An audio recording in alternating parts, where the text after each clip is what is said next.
కొన్ని ఉదయాలు చాలా విచిత్రంగా ఉంటాయి. కళ్ళు తెరుస్తారు, కానీ లేవాలనే కారణం కనిపించదు. ఫోన్ తీసుకుంటారు, మెసేజ్లుంటాయి. సోషల్ మీడియాలో అందరూ తమ జీవితాల్లో ముందుకు వెళ్తున్నట్టే కనిపిస్తారు. ఎవరో కొత్త ఉద్యోగం సాధించారు, ఎవరో పెళ్లి చేసుకున్నారు, ఎవరో డబ్బు సంపాదిస్తున్నారు, ఎవరో తమ కలలను నెరవేర్చుకుంటున్నారు.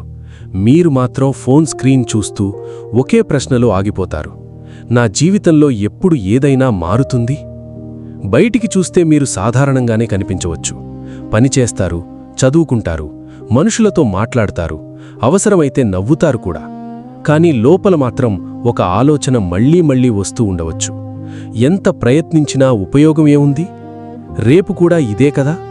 నేను కోరుకున్న జీవితం నాకు ఎప్పటికీ దొరకదేమో. మీక్కూడా ఎప్పుడైనా ఇలా అనిపించిందా? ఎంత ప్రయత్నించినా ఫలితం రావడం లేదనిపించిందా? రేపటి గురించి ఆలోచించాలన్న ఆసక్తి కూడా తగ్గిపోయిందా? ఒకప్పుడు మీకు ఎంతో ఇష్టమైన విషయాలు ఇప్పుడు పెద్దగా అర్థం లేనట్టుగా అనిపిస్తున్నాయా? మీ జీవితంలో ఏదీ మారదని మీ మనసు చెబుతోందా? మరియు ఒక చాలా ముఖ్యమైన ప్రశ్న: మీరు నిజంగా జీవితాన్ని వదిలేయాలనుకుంటున్నారా? లేక ఈ బాధ నుంచి బయటపడే మార్గం కనిపించడం లేదా? ఈ రెండింటినీ ఒకటిగా చూడకూడదు. ఎందుకంటే ఆశ కోల్పోయినట్టు అనిపించడం, నిరాశలో ఉండటం, డిప్రెషన్లో ఉండటం లేదా ఆత్మహత్య గురించి ఆలోచించడం ఇవన్నీ ఒకే విషయం కాదు. ఒక మనిషి ఒక పెద్ద ఓటమి తర్వాత కొన్ని రోజులు భవిష్యత్తుపై నమ్మకం కోల్పోవచ్చు. ఒక సంబంధం ముగిసిన తర్వాత జీవితం ఖాళీగా అనిపించవచ్చు. ఉద్యోగం పోయిన తర్వాత రేపటి గురించి భయం కలగవచ్చు. ఆర్థిక సమస్యలు, కుటుంబ బాధ్యతలు, ఒంటరితనం, ఆరోగ్య సమస్యలు, నిద్రలో మార్పులు లేదా వరుసగా ఎదురయ్యే వైఫల్యాలు ఇవన్నీ ఒక వ్యక్తి భవిష్యత్తును చూసే విధానాన్ని ప్రభావితం చేయగలవు. అందుకే మీరు ప్రస్తుతం ఆశ కోల్పోయినట్టు అనిపిస్తే దానర్థం మీరు బలహీనులని కాదు. అది మీ వ్యక్తిత్వానికి తీర్పు కాదు. అది మీ విలువను నిర్ణయించదు. ఆశ అనేది కేవలం ఒక భావోద్వేగం మాత్రమే కాదు. మనం భవిష్యత్తును ఎలా అంచనా వేస్తున్నాం, మనకు ఎంత నియంత్రణ ఉందని భావిస్తున్నాం, గత అనుభవాలను ఎలా అర్థం చేసుకుంటున్నాం, ఇవన్నీ కలిసి మన అంచనాలను ప్రభావితం చేస్తాయి. ఒక మనిషి వరుసగా ప్రయత్నించి విఫలమవుతుంటే అతని మనసు క్రమంగా మరో విధంగా ఆలోచించడం ప్రారంభించవచ్చు. నేను ప్రయత్నించినా మారదు, నా వల్ల ఏమీ కాదు, మళ్లీ ప్రయత్నించి మళ్లీ బాధపడటమెందుకు? ఇలాంటి ఆలోచనలు ప్రతి ఒక్కరిలోనూ తప్పనిసరిగా రావు. కానీ నియంత్రణ లేని ప్రతికూల అనుభవాలు పదే పదే ఎదురైనప్పుడు కొన్ని సందర్భాల్లో వ్యక్తి తన ప్రయత్నం వల్ల ఫలితం మారుతుందనే నమ్మకాన్ని కోల్పోయే అవకాశం ఉందని మనస్తత్వశాస్త్ర పరిశోధనలు సూచిస్తున్నాయి. దీన్నే మనస్తత్వశాస్త్రంలో లర్న్డ్ హెల్ప్లెస్నెస్ అనే భావనతో వివరించారు. కానీ ఇక్కడ ఒక విషయం చాలా ముఖ్యమైనది. మీరు గతంలో విఫలమయ్యారంటే మీ భవిష్యత్తు కూడా తప్పకుండా విఫలమవుతుందని దానర్థం కాదు. గతం మనకు సమాచారాన్నిస్తుంది, కానీ అది భవిష్యత్తును పూర్తిగా నిర్ణయించదు.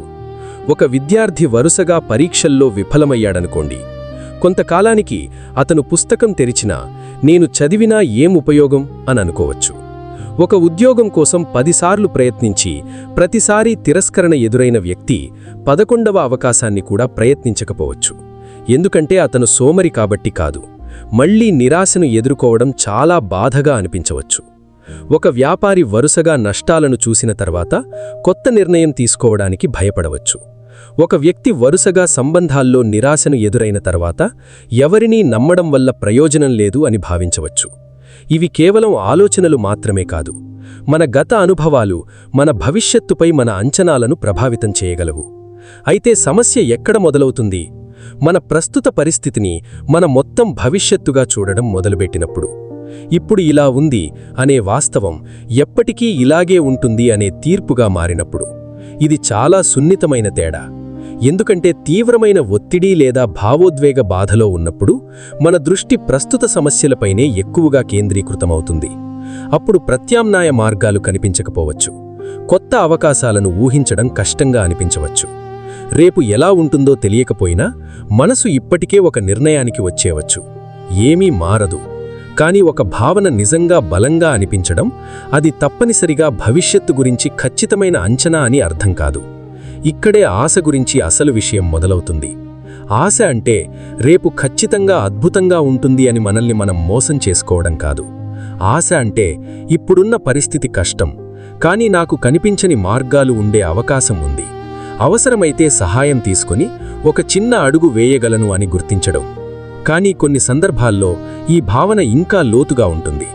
ఆశ లేకపోవడం, చాలా కాలం కొనసాగుతో ఆసక్తి తగ్గిపోవడం, నిరంతర దిగులు, నిద్రలో పెద్ద మార్పులు, ఆకలిలో మార్పులు, శక్తి తగ్గడం, ఏకాగ్రత కష్టమవడం, తన గురించి తక్కువగా భావించడం, రోజువారీ పనులు కూడా చెయ్యలేకపోవడం వంటి లక్షణాలతో కలిసి ఉంటే అది కేవలం ఒక చెడ్డ రోజు కాకపోవచ్చు. డిప్రెషన్ వంటి మానసిక ఆరోగ్య పరిస్థితులను కూడా పరిగణించాల్సి రావచ్చు. కానీ ఇక్కడ కూడా మీరే మీకు నిర్ధారణ చేసుకోవాల్సిన అవసరం లేదు. లక్షణాల తీవ్రత, ఎంతకాలంగా ఉన్నాయి, రోజువారీ జీవితాన్ని ఎంతగా ప్రభావితం చేస్తున్నాయి అనే విషయాలను అర్హత కలిగిన నిపుణుడు మాత్రమే సరిగ్గా అంచనా వేయగలడు. మరి ఒక ప్రశ్న మిగిలిపోతుంది. మనసు నిజంగా భవిష్యత్తు గురించి ఆశ కోల్పోయిందా? లేక ప్రస్తుతం అనుభవిస్తున్న బాధ అంత ఎక్కువగా ఉందా? దాని బయట ఉన్న భవిష్యత్తు కనిపించడం లేదా? ఈ తేడాను అర్థం చేసుకోవడం చాలా ముఖ్యం. ఎందుకంటే కొన్నిసార్లు మనం భవిష్యత్తును చూడడం లేదు, మన బాధను మాత్రమే చూస్తున్నాం. మరి ఈ స్థితిలో మన మెదడు ఎలా పనిచేస్తుంది? ఎందుకు పదే పదే ఎదురైన వైఫల్యాలు మన అంచనాలను మార్చగలవు? మరియు ఆశ తిరిగి రావడం అంటే అసలు ఏమిటి? దాని గురించి ఇప్పుడు లోతుగా తెలుసుకుందాం. కొన్నిసార్లు మనం భవిష్యత్తును కోల్పోలేదు, భవిష్యత్తును ఊహించే సామర్థ్యం మాత్రమే ప్రస్తుతం బాధతో కప్పబడి ఉంటుంది. ఇది చాలా ముఖ్యమైన తేడా. ఎందుకంటే ఒక వ్యక్తి చాలా కాలంగా ఒత్తిడిలో ఉన్నప్పుడు, వరుసగా నిరాశలను ఎదుర్కొంటున్నప్పుడు, లేదా తీవ్రమైన భావోద్వేగ బాధలో ఉన్నప్పుడు అతని దృష్టి ప్రస్తుతం ఎదురవుతున్న సమస్యలపైనే ఎక్కువగా కేంద్రీకృతమవుతుంది. రేపు ఎలా ఉండొచ్చో ఆలోచించడం కంటే ఇది ఎప్పుడు ముగుస్తుంది అనే ప్రశ్నే పెద్దగా అనిపించవచ్చు. ఒక సమస్యను పరిష్కరించడానికి మన దగ్గర ఎన్నో మార్గాలున్నా ఆ సమయంలో ఒక్క మార్గం కూడా కనిపించకపోవచ్చు. అందుకే తీవ్రమైన బాధలో ఉన్నప్పుడు తీసుకున్న ఆలోచనలను వెంటనే జీవితానికి తుది తీర్పుగా మార్చకూడదు. ఇప్పుడు నాకు మార్గం కనిపించడం లేదు అనేది ఒక అనుభవం, మార్గమే లేదు అనేది ఒక నిర్ణయం. ఈ రెండూ ఒకటి కాదు. ఇక్కడ మరో మానసిక ప్రక్రియ కూడా ఉంటుంది, రూమినేషన్. అంటే ఒకే బాధాకరమైన ఆలోచనలను మళ్లీ మళ్లీ తిప్పుకోవడం. నేను ఎందుకిలా చేశాను? అప్పుడు అలా చేసి ఉంటే నా జీవితమే ఎందుకిలా ఉంది? ఇతరులకు ఎందుకు జరుగుతోంది, నాకెందుకు కాదు? ఇలాంటి ఆలోచనలు కొంతసేపు సమస్యను అర్థం చేసుకోవడానికి సహాయపడవచ్చు. కానీ అదే ఆలోచనలకు మళ్లీ మళ్లీ తిరిగి వస్తూ పరిష్కారం వైపు ఒక్క అడుగు కూడా పడకపోతే మానసిక భారాన్ని మరింత పెంచవచ్చు. అందుకే మీ మనసులో ఒక ప్రశ్న గంటల తరబడి తిరుగుతుంటే, నేను ఈ సమస్య గురించి ఆలోచిస్తున్నానా లేక అదే సమస్యను మళ్లీ మళ్లీ అనుభవిస్తున్నానా అని అడగండి. ఇది మీ ఆలోచనలను ఆపేయమని చెప్పడం కాదు. ఆలోచనలను పూర్తిగా నియంత్రించడం మనిషికి సాధ్యం కాదు. కానీ ఆలోచన వచ్చిన ప్రతిసారీ దానితో పాటు వెళ్లాల్సిన అవసరం లేదని గుర్తించడం ఒక ఉపయోగకరమైన ప్రారంభం. ఇప్పుడు ఒత్తిడి గురించి ఆలోచించండి. మన శరీరానికి ఒత్తిడి ప్రతిస్పందన అవసరమే. ప్రమాదం ఎదురైనప్పుడు లేదా ముఖ్యమైన పని ఉన్నప్పుడు శరీరం మనల్ని స్పందించడానికి సిద్ధం చేస్తుంది. కానీ ఒత్తిడి ఎక్కువ కాలం కొనసాగుతూ మధ్యలో సరైన రికవరీ లేకపోతే నిద్ర, ఏకాగ్రత, మూడ్, భావోద్వేగ నియంత్రణ, రోజువారీ పనితీరు వంటి విషయాలు ప్రభావితమవుతాయి. అప్పుడొక వ్యక్తి ఇలా అనుకోవచ్చు, నాకు ఏదీ చెయ్యాలని లేదు. ఇది ప్రతి సందర్భంలోనూ సోమరితనం కాదు. కొన్నిసార్లు అది ఎక్కువ కాలం కొనసాగిన ఒత్తిడి మరియు అలసటకు సంబంధించిన అనుభవం కావచ్చు. అందుకే మనల్ని మనం నిందించుకునే ముందు నేను ఎంతకాలంగా ఒత్తిడిలో ఉన్నాను అని ప్రశ్నించుకోవడం ఉపయోగకరం. మరి నిద్ర? దాన్ని చాలామంది చిన్న విషయంగా చూస్తారు. కానీ నిద్ర మన దృష్టి, జ్ఞాపకశక్తి, భావోద్వేగ నియంత్రణ, నిర్ణయ సామర్థ్యం వంటి అనేక అంశాలతో సంబంధం కలిగి ఉంటుంది. ఒత్తిడి నిద్రను దెబ్బతీయవచ్చు. మరోవైపు సరైన నిద్ర లేకపోవడం వల్ల ఒత్తిడిని ఎదుర్కోవడం మరింత కష్టంగా అనిపించవచ్చు. అంటే ఒక చక్రం ఏర్పడవచ్చు. ఆందోళన వల్ల నిద్ర తగ్గుతుంది. నిద్ర తగ్గడం వల్ల మరుసటి రోజు భావోద్వేగాలను నిర్వహించడం కష్టమవుతుంది. అది మళ్లీ ఒత్తిడిని పెంచుతుంది. అందుకే ఆశ గురించి మాట్లాడుతున్నప్పుడు నిద్ర, శరీరం, రోజువారీ అలవాట్లను కూడా విస్మరించలేము. అయితే ఇక్కడ కూడా వాస్తవికంగా ఉండాలి. ఒక రాత్రి బాగా నిద్రపోతే జీవితంలోని అన్ని సమస్యలు పరిష్కారం కావు. ఒక నడకతో డిప్రెషన్ లేదా తీవ్రమైన మానసిక సమస్య తప్పనిసరిగా పోదు. ఒక మంచి మాటతో ప్రతి బాధ ముగియదు. కానీ ఇవి మనకు మద్దతు ఇచ్చే అంశాలుగా ఉపయోగపడవచ్చు.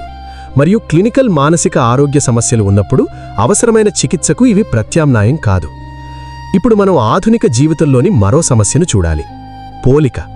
మీరు మీ జీవితాన్ని మీ గతంతో పోల్చడం ఒక విషయం, కానీ మీ నిజ జీవితాన్ని ఇతరుల సోషల్ మీడియా చూపించే ఎంపిక చేసిన క్షణాలతో పోల్చడం మరో విషయం. ఎవరో కొత్త కారు కొన్నారు, ఎవరో విదేశాలు వెళ్లారు, ఎవరో ఉద్యోగం సాధించారు, ఎవరో వ్యాపారం ప్రారంభించారు, ఎవరో సంతోషంగా కనిపిస్తున్నారు. మీరు మాత్రం మీ సమస్యలన్నీ తెలుసుకుని వారి జీవితంలో కొన్ని సెకండ్లను మాత్రమే చూస్తున్నారు. ఇది అందరికీ ఒకే విధంగా ప్రభావితం చూపించదని చెప్పలేం. సోషల్ మీడియా కొంతమందికి సంబంధాలు, సమాచారం, వినోదం అందించవచ్చు. కానీ అతిగా లేదా సమస్యాత్మకంగా ఉపయోగించడం వల్ల కొంతమందిలో నిద్ర, దృష్టి, సంబంధాలు లేదా భావోద్వేగ ఆరోగ్యంపై ప్రతికూల ప్రభావాలు ఉండవచ్చు. అందుకే ప్రశ్న సోషల్ మీడియా చెడ్డదా? కాదు. నేను దాన్ని ఎలా ఉపయోగిస్తున్నాను, అది నా జీవితంపై ఎలాంటి ప్రభావం చూపిస్తోంది అనేది. మీరు స్క్రోల్ చేసిన ప్రతిసారీ మీ జీవితంపై మరింత అసంతృప్తిగా అనిపిస్తే ఆ అనుభవాన్ని గమనించండి. ఎందుకంటే ఆశను కొన్నిసార్లు పెద్ద వైఫల్యాలు మాత్రమే తగ్గించవు. చిన్న చిన్న పోలికలు కూడా ప్రతిరోజూ మన అంచనాలను ప్రభావితం చేయవచ్చు. ఇప్పుడొక ముఖ్యమైన విషయం: మీరు ప్రస్తుతం ఆశ కోల్పోయినట్టు అనిపిస్తే మీరు ఒంటరిగా ఈ భావనను ఎదుర్కోవాల్సిన అవసరం లేదు. ప్రత్యేకంగా ఈ భావన చాలా తీవ్రంగా మారి నేను చనిపోవాలని అనుకుంటున్నాను, నన్ను నేను గాయపరుచుకోవాలని అనిపిస్తోంది, లేదా మీ జీవితం ముగించుకోవడం గురించి ఆలోచనలు వస్తే దాన్ని సాధారణ నిరాశగా తీసుకోకండి. ఇది తక్షణ సహాయం అవసరమైన తీవ్ర హెచ్చరిక. అలాంటి సమయంలో ఒంటరిగా ఉండకండి. మీకు నమ్మకమున్న వ్యక్తికి వెంటనే చెప్పండి. అర్హత కలిగిన మానసిక ఆరోగ్య నిపుణుడి లేదా మీ ప్రాంతంలో అందుబాటులో ఉన్న అత్యవసర సహాయాన్ని సంప్రదించండి. సాధ్యమైనంత త్వరగా నిజమైన వ్యక్తి మీ దగ్గర ఉండేలా చూసుకోండి. ఇలాంటి ఆలోచనలు రావడం వల్ల మీరు చెడ్డ వ్యక్తి కాదు. మీరు సిగ్గుపడాల్సిన అవసరం లేదు. సహాయం అడగడం బలహీనత కాదు, అది మీ భద్రతను ముఖ్యంగా చూసే బాధ్యతాయుతమైన చర్య. మరి ఆశ గురించి అసలు ప్రశ్నకు తిరిగి వస్తే, ఆశ ఎక్కడి నుంచి వస్తుంది? కొన్నిసార్లు మనం ఆశను ఒక పెద్ద భావనగా ఊహించుకుంటాం. ఒకరోజు అకస్మాత్తుగా మనసులో వెలుగు వచ్చి ఇక అన్నీ బాగుంటాయి అని అనిపిస్తుందని. కాని వాస్తవ జీవితం అంత సులభం కాదు. కొంతమందికి ఆశ మొదట్లో ఒక భావనగా రాదు, ఒక చిన్న నిర్ణయంగా రావచ్చు. ఈరోజు ఇంకొక్క అడుగు వేస్తాను అంతే. మానసిక ఆరోగ్య చికిత్సల్లో కూడా లక్షణాలు, పరిస్థితి, వ్యక్తి అవసరాలను బట్టి వేరువేరు విధానాలు ఉపయోగిస్తారు. మానసిక చికిత్స అంటే కొన్ని రకాల సైకోథెరపీ, డిప్రెషన్ మరియు ఇతర మానసిక ఆరోగ్య సమస్యల్లో ఉపయోగపడవచ్చు. కొన్ని సందర్భాల్లో మందులు కూడా అవసరమవచ్చు. కానీ ఏ చికిత్స సరైనది అనేది వ్యక్తి పరిస్థితిని బట్టి అర్హత కలిగిన నిపుణుడితో నిర్ణయించాలి. అందుకే ఇంటర్నెట్లో ఒక వీడియో చూసి నాకు ఇదే సమస్య ఉంది అని నిర్ణయించుకోవడం కంటే, మీకు ఈ లక్షణాలు ఎంతకాలంగా ఉన్నాయి, అవి ఎంత తీవ్రంగా ఉన్నాయి, మీ పని, చదువు, సంబంధాలు, నిద్ర లేదా రోజువారీ జీవితం ఎంతవరకు ప్రభావితమవుతున్నాయి అనే విషయాలు గమనించడం ముఖ్యం. ఇప్పుడొక సాధారణ ఉదాహరణ: ఒక విద్యార్థి వరుసగా పరీక్షల్లో విఫలమయ్యాడు అనుకుందాం. మొదట అతను నిరాశ చెందాడు. తర్వాత చదువుపై ఆసక్తి తగ్గింది. తర్వాత నేను ఎప్పటికీ పాస్ కాలేను అని అనుకోవడం ప్రారంభించాడు. అతను తను సోమరి అని తిట్టుకోవడం మొదలుపెట్టాడు. కాని ఒక దశలో అతను సహాయం తీసుకున్నాడు. తన చదువులో ఏ సమస్య ఉందో గుర్తించాడు. చదువును చిన్న భాగాలుగా విభజించాడు. తన నిద్రను సరిచేయడానికి ప్రయత్నించాడు. తన నిరాశ మరియు ఆందోళన రోజువారీ జీవితాన్ని ప్రభావితం చేస్తున్నాయని గుర్తించి మానసిక ఆరోగ్య నిపుణుడితో కూడా మాట్లాడాడు. ఇక్కడ అద్భుతమైన ముగింపు లేదు. మరుసటిలోజే అతని జీవితం మారిపోలేదు. కొన్ని రోజులు అతనికి మళ్లీ భయంగా అనిపించింది. కొన్ని పరీక్షలు ఇంకా కష్టంగానే ఉన్నాయి. కానీ ఒక తేడా వచ్చింది. నేను ఏమీ చెయ్యలేను అనే స్థితి నుంచి నేను ఏం చెయ్యగలను అనే ప్రశ్న వైపు అతని దృష్టి క్రమంగా మారింది. అదే నిజమైన మార్పు. అలాగే ఒక ఉద్యోగి వరుసగా ఉద్యోగ అవకాశాలను కోల్పోయాడు అనుకుందాం. మొదట నిరాశ, తర్వాత ఒంటరితనం, తర్వాత ఇతరుల విజయాలు చూసి తన జీవితాన్ని తక్కువగా భావించడం. అతను రోజంతా ఇంట్లోనే ఉండడం మొదలుపెట్టాడు. కాని క్రమంగా ఒక రొటీన్ ఏర్పాటు చేసుకున్నాడు. ఒక నమ్మకమైన వ్యక్తితో మాట్లాడాడు. తన ఉద్యోగ శోధనను చిన్న రోజువారీ పనులుగా విభజించాడు. తన మానసిక స్థితి చాలా కాలంగా దిగజారుతోందని గుర్తించి మానసిక ఆరోగ్య నిపుణుడితో సంప్రదించాడు. అతని జీవితం ఒక్కసారిగా పరిపూర్ణం కాలేదు. కాని అతను తన భవిష్యత్తును ఒకే సమస్యతో నిర్వహించడం ఆపడం ప్రారంభించాడు. అదే మనం గుర్తుంచుకోవాల్సిన విషయం. మీ జీవితంలో ఒక అధ్యాయం, మీ మొత్తం పుస్తకం కాదు. కానీ దాన్ని నిర్లక్ష్యం చేయడం కూడా పరిష్కారం కాదు. మరిప్పుడు అసలు ప్రశ్న: ఈరోజు మీరు ఏం చేయగలరు? మొత్తం జీవితాన్ని మార్చడం కాదు, ఒక చిన్న పని. మీకు నమ్మకమైన వ్యక్తికి నిజంగా ఎలా ఉన్నారో చెప్పండి. చాలా కష్టంగా అనిపిస్తే మంచం నుంచి లేచి ఒక చిన్న బాధ్యత పూర్తి చేయండి. శారీరకంగా సాధ్యమైతే కొంత నడవండి. మీ నిద్రను క్రమబద్ధం చేయడానికి ప్రయత్నించండి. నియమితంగా ఆహారం తీసుకోండి. ఎప్పటికీ స్క్రోల్ చేస్తూ పోల్చుకోవడాన్ని కొంత తగ్గించండి. మీకు ఎక్కువ ఒత్తిడి కలిగిస్తున్న ఒక సమస్యను కాగితంపై రాయండి. ఆ సమస్యను చిన్న చర్యగా విభజించండి. మరియు ముఖ్యంగా తీవ్రమైన భావోద్వేగ స్థితిలో ఉన్నప్పుడు జీవితాన్ని పూర్తిగా మార్చే, తిరిగి మార్చలేని నిర్ణయాలను వెంటనే తీసుకోకుండా ఉండండి. ఇవి ఏవీ మాయ పరిష్కారాలు కావు, కానీ కొన్నిసార్లు ఆశ అనేది పెద్ద సమాధానంతో కాదు, ఒక చిన్న చర్యతో తిరిగి కనిపించడం ప్రారంభిస్తుంది. అయితే ఇంకా ఒక విషయం మిగిలి ఉంది. మన ఆశను మనమే ఎలా బలహీనపరుస్తున్నాం? ఏ అలవాట్లు ఈ బాధను మరింత పెంచుతున్నాయి? మరియు ఈరోజు మీరు మీ జీవితాన్ని మొత్తం మార్చకుండా కేవలం ఒక్క అడుగు ఎలా వేయగలరు? అదే ఇప్పుడు చూద్దాం. ఇప్పుడు ఒక విషయం చాలా స్పష్టంగా గుర్తుంచుకోండి. మీ జీవితంలో ప్రస్తుతం ఏ సమస్య ఉన్నా దాన్ని మొత్తం ఒకేసారి పరిష్కరించాల్సిన అవసరం లేదు. కొన్నిసార్లు మనం అలిసిపోయినప్పుడు మన ముందున్న సమస్య ఒక కొండలా కనిపించొచ్చు. దాని శిఖరం ఎక్కడుందో కూడా కనిపించదు. అప్పుడు మనం మొత్తం కొండను ఎక్కడం గురించి ఆలోచిస్తే భయపడిపోవచ్చు. కానీ ఈరోజు మొత్తం కొండను ఎక్కాల్సిన అవసరం లేదు. ముందున్న ఒక్క అడుగు చాలు. మీరు చాలా కాలంగా ఒంటరిగా బాధపడుతున్నట్లయితే మొదటి అడుగు ఒక మనిషితో మాట్లాడడం కావచ్చు. నాకు కొంచెం కష్టంగా ఉంది, నేను మామూలుగా లేను, నాతో కొంతసేపు మాట్లాడగలవా? ఇంతే. మీ బాధను పూర్తిగా వివరించగలిగేంత స్పష్టత మీకు లేకపోయినా పర్వాలేదు. కొన్నిసార్లు మనకు ఏమి జరుగుతోందో మనకే పూర్తిగా అర్థం కాదు, అయినా సహాయం అడగవచ్చు. ఇంకొక ముఖ్యమైన విషయం, మీ జీవితాన్ని ఇతరుల జీవితాలతో పోల్చడం కొంతకాలం ఆపి చూడండి. మీరు ఎక్కడ ఉన్నారో, ఇతరులు ఎక్కడ ఉన్నారో మాత్రమే చూడకండి. మీరు ఎంత దూరం వచ్చారో కూడా చూడండి. మీ ప్రయాణాన్ని చిన్నదిగా చూడకండి.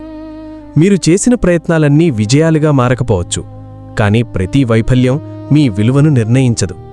ఒక పరీక్షలో విఫలమవడం అంటే మీరు విఫలమైన వ్యక్తిని కాదు. ఒక ఉద్యోగం రాకపోవడం అంటే మీ సామర్థ్యం లేదని కాదు. ఒక సంబంధం ముగియడం అంటే మీరు ప్రేమకు అర్హులు కాదని కాదు. ఒక వ్యాపారం నష్టపోవడం అంటే మీరు జీవితంలో ఏమీ సాధించలేరని కాదు. ఒక కఠినమైన కాలం మీ మొత్తం వ్యక్తిత్వానికి పేరు కాదు. అదే సమయంలో ఈ మాటలను కేవలం ఓదార్పుగా తీసుకోకండి. మీ సమస్య నిజంగా తీవ్రమైనదైతే దానికి నిజమైన పరిష్కారాలు అవసరం. ఆర్థిక సమస్య ఉంటే ఆర్థిక సహాయం లేదా ప్రణాళిక అవసరం కావచ్చు. సంబంధ సమస్య ఉంటే ఆరోగ్యకరమైన సంభాషణ లేదా కౌన్సిలింగ్ అవసరం కావచ్చు. ఆరోగ్య సమస్య ఉంటే వైద్య సహాయం అవసరం కావచ్చు. మానసిక ఆరోగ్య సమస్య ఉంటే అర్హత కలిగిన నిపుణుని సహాయం అవసరం కావచ్చు. అందుకే ఆశ అంటే సమస్యలను పట్టించుకోకుండా నవ్వుతూ ఉండడం కాదు. ఆశ అంటే సమస్యను చూసి, ఇది కష్టం, అయినా నాకు సహాయం తీసుకునే అవకాశముంది, నేనొక చిన్న అడుగు వేయగలను అని గుర్తించడం. ఇప్పుడు మీతో మీరు కొన్ని ప్రశ్నలు అడగండి. మీ జీవితంలో ప్రస్తుతం ఏ సమస్య మీకు ఎక్కువ భారంగా అనిపిస్తోంది? మీరు నిజంగా విఫలమయ్యారా, లేక మీరు చాలా కాలంగా అలిసిపోయారా? మీరు నిజంగా ఆశ కోల్పోయారా, లేక మీకు కనిపిస్తున్న మార్గాలు మాత్రమే ఇప్పుడు మూసుకుపోయినట్టు అనిపిస్తోందా? మీరు ఈ బాధను ఎవరితోనైనా నిజాయితీగా పంచుకున్నారా, లేదా ప్రతి ఒక్కరి ముందు నేను బాగున్నాను అని చెప్పి ఒంటరిగా మోస్తున్నారా? మీ జీవితమంతా ఒకే సమస్యతో నిర్వచించబడుతుందని ఎందుకనుకుంటున్నారు? మరియు ముఖ్యంగా ఈరోజు మొత్తం జీవితాన్ని మార్చాల్సిన అవసరం లేకపోతే మీరు తీసుకోగల చిన్న అడుగు ఏది? బహుశా అదొక ఫోన్ కాల్, ఒక నడక, ఒక భోజనం, ఒక మంచి నిద్ర, ఒక అప్లికేషన్, ఒక పని, ఒక నిజమైన సంభాషణ, లేదా ఒక నిపుణుణ్ణి సంప్రదించడం. చిన్నదిగా అనిపించినా అది చర్య. మరియు చర్య అంటే పరిస్థితి మీద కొంత నియంత్రణను తిరిగి పొందే ప్రయత్నం. కానీ మీరు నిరంతరంగా ఆశ లేకుండా, తీవ్రమైన దిగులుతో, ఆసక్తి లేకుండా రోజువారీ పనులు చెయ్యలేకపోతే దాన్ని ఒంటరిగా భరించాల్సిన అవసరం లేదు. మానసిక ఆరోగ్య నిపుణుణ్ణి సంప్రదించడం సరైన చర్య. అది మీరు బలహీనులని నిరూపించదు. మీ శరీరానికి అనారోగ్యం వచ్చినప్పుడు వైద్యుణ్ణి సంప్రదించినట్టే, మనసుకు తీవ్రమైన ఇబ్బంది వచ్చినప్పుడు నిపుణుణ్ణి సంప్రదించడం కూడా బాధ్యతాయుతమైన చర్యే. మరియు ఒక విషయం ప్రత్యేకంగా గుర్తుంచుకోండి. మీకు మీరు హాని చేసుకోవాలనే ఆలోచనలు వస్తే, లేదా మీరు జీవించకూడదు అనే ఆలోచనలు తీవ్రమవుతే, ఆ సమయంలో ఒంటరిగా ఉండకండి. నమ్మకమైన వ్యక్తికి వెంటనే చెప్పండి. వీలైతే మీ దగ్గరుండమని అడగండి. మానసిక ఆరోగ్య నిపుణుని లేదా అత్యవసర సహాయాన్ని వెంటనే సంప్రదించండి. భారతదేశంలో 24 గంటల ఉచిత మానసిక ఆరోగ్య సహాయానికి టెలీమానస్ 14416కి కాల్ చేయొచ్చు. ఇలాంటి ఆలోచనలు రావడం వల్ల మీరు సిగ్గుపడాల్సిన అవసరం లేదు. మీకు తీర్పు అవసరం లేదు. మీకు భద్రత మరియు సహాయం అవసరం. ఇప్పుడు మళ్ళీ ఆశ గురించి మాట్లాడదాం. ఆశ అంటే ప్రతిరోజూ సంతోషంగా ఉండడం కాదు. ఆశ అంటే ఎప్పుడూ భయం లేకపోవడం కాదు. ఆశ అంటే మీ జీవితంలో సమస్యలు ఉండవని హామీ కూడా కాదు. ఆశ చాలా చిన్నదిగా ఉండవచ్చు. ఈ రోజు నేను ఇంకొక రోజు ప్రయత్నిస్తాను. ఈ సమస్య గురించి ఒకరితో మాట్లాడతాను. నాకు సహాయం కావాలని అంగీకరిస్తాను. ఇప్పుడే మొత్తం భవిష్యత్తును నిర్ణయించను. ఇంత చిన్న నిర్ణయం కూడా ఒక ప్రారంభం కావచ్చు. మనసు మారడానికి సమయం పట్టవచ్చు. అలవాట్లు మారడానికి సమయం పట్టవచ్చు. చికిత్సకు సమయం పట్టవచ్చు. సంబంధాలు తిరిగి నిర్మించడానికి సమయం పట్టవచ్చు. జీవిత పరిస్థితులు మారడానికి కూడా సమయం పట్టవచ్చు. అందుకే రికవరీని ఒక సూటిరేఖలా ఊహించకండి. ఒకరోజు బాగుండవచ్చు. మరుసటి రోజు మళ్లీ కష్టంగా అనిపించవచ్చు. అది మీరు పూర్తిగా వెనక్కి వెళ్ళిపోయారని అర్థం కాదు. ముందుకు సాగడమంటే ఎప్పుడూ వేగంగా సాగడం కాదు. కొన్నిసార్లు నిలబడ్డం కూడా పురోగతే. కొన్నిసార్లు సహాయం అడగడం కూడా పురోగతే. కొన్నిసార్లు నిద్రపోవడం, తినడం, బయటకు వెళ్లడం, ఒక పని పూర్తి చేయడం కూడా పురోగతే. మీకిప్పుడు భవిష్యత్తు స్పష్టంగా కనిపించకపోవచ్చు. కానీ ఈ రోజు కనిపించకపోవడం భవిష్యత్తు లేదని అర్థం కాదు. మీ బాధ నిజమైనదే. మీ అలసట నిజమైనదే. మీ సమస్యలు కూడా నిజమైనవే. వాటిని చిన్నచూపు చూడాల్సిన అవసరం లేదు. కానీ వాటిని ఒంటరిగా మోసుకోవాల్సిన అవసరం కూడా లేదు. మీరు ప్రతి సమాధానాన్ని ఇప్పుడే తెలుసుకోవాల్సిన అవసరం లేదు. మీరు మొత్తం జీవితానికి సంబంధించిన నిర్ణయం ఈ రోజే తీసుకోవాల్సిన అవసరం లేదు. ఈరోజు ఒక్క అడుగు, రేపు మరో అడుగు. అది చాలా చిన్నదిగా అనిపించినా పర్వాలేదు. ఎందుకంటే జీవితంలో కొన్ని మార్పులు పెద్ద నిర్ణయాలతో కాదు, చిన్న చిన్న నిర్ణయాలు పదే పదే తీసుకోవడం ద్వారా ఏర్పడతాయి. మీరు పడిపోయిన చోటే ఎప్పటికీ ఉండాల్సిన అవసరం లేదు.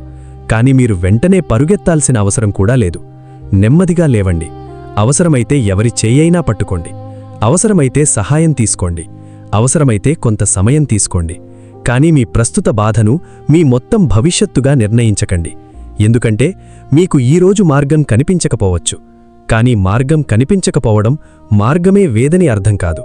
మన మనసు ఎలా పనిచేస్తుందో, మన భావాలు మరియు ప్రవర్తన వెనుక ఉన్న నిజమైన సైకాలజీ ఏమిటో శాస్త్రీయ ఆధారాలతో తెలుసుకోవాలంటే తెలుగు ఫ్యాక్ట్స్ బాయ్ని సబ్స్క్రైబ్ చేయండి.